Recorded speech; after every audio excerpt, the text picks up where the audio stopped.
জুলাই আগস্টে ছাত্র জনতার আন্দোলনের মুখে ক্ষমতা ছেড়ে ভারতে আশ্রয় নেন সাবেক প্রধানমন্ত্রী শেখ হাসিনা। তিনি বর্তমানে ভারতে আছেন।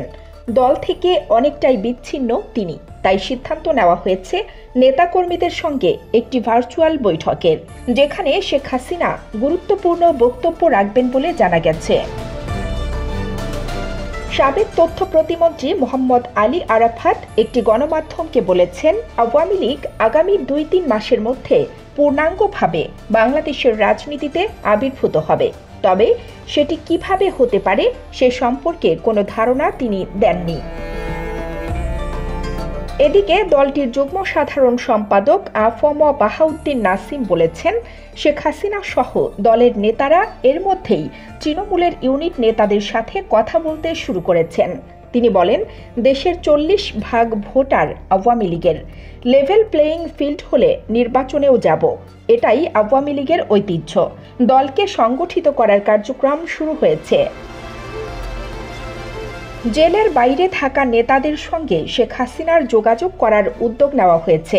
শেখ হাসিনা এরই মধ্যে ব্রিটেন সহ কয়েকটি দেশের আওয়ামী লীগের সিনিয়র নেতাদের সঙ্গে কথা বলার পাশাপাশি বাংলাদেশের তৃণমূল পর্যায়ের বেশ কিছু নেতার সঙ্গে ফোনে কথা বলেছেন। অন্যদিকে দলের সাধারণ সম্পাদক ওবায়দুল কাদের সহ বিতর্কিত কয়েকজনকে কোনো কার্যক্রমে জড়িত না হওয়া এবং গণমাধ্যমে আওয়ামী লীগের হয়ে কোনো মন্তব্য না করতে নির্দেশনা দেওয়া হয়েছে। এমন তথ্য পাওয়া গেলেও তার সত্যতা যাচাই করা সম্ভব হয়নি। এর মধ্যেই খবর এসেছে যে আগামী 19শে জানুয়ারি শেখ হাসিনা তার দলের নেতাদের সঙ্গে একটি ভার্চুয়াল বৈঠক করবেন কিংবা নেতাদের উদ্দেশ্যে ভাষণ দেবেন।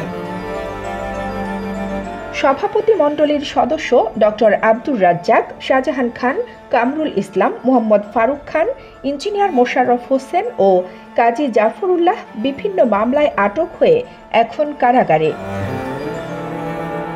আত্মগোপনে আছেন শেখ ফজলুল করিম সেলিম, নুরুল ইসলাম নাহিদ, আব্দুল মান্নান, আব্দুর রহমান, জাহাঙ্গীর কবির নানক, মোফাজ্জল হোসেন চৌধুরী মায়া ও পীযূষ কান্তি ভট্টাচার্য এবং এদের মধ্যে অনেকেই দেশের বাইরে অবস্থান করছেন।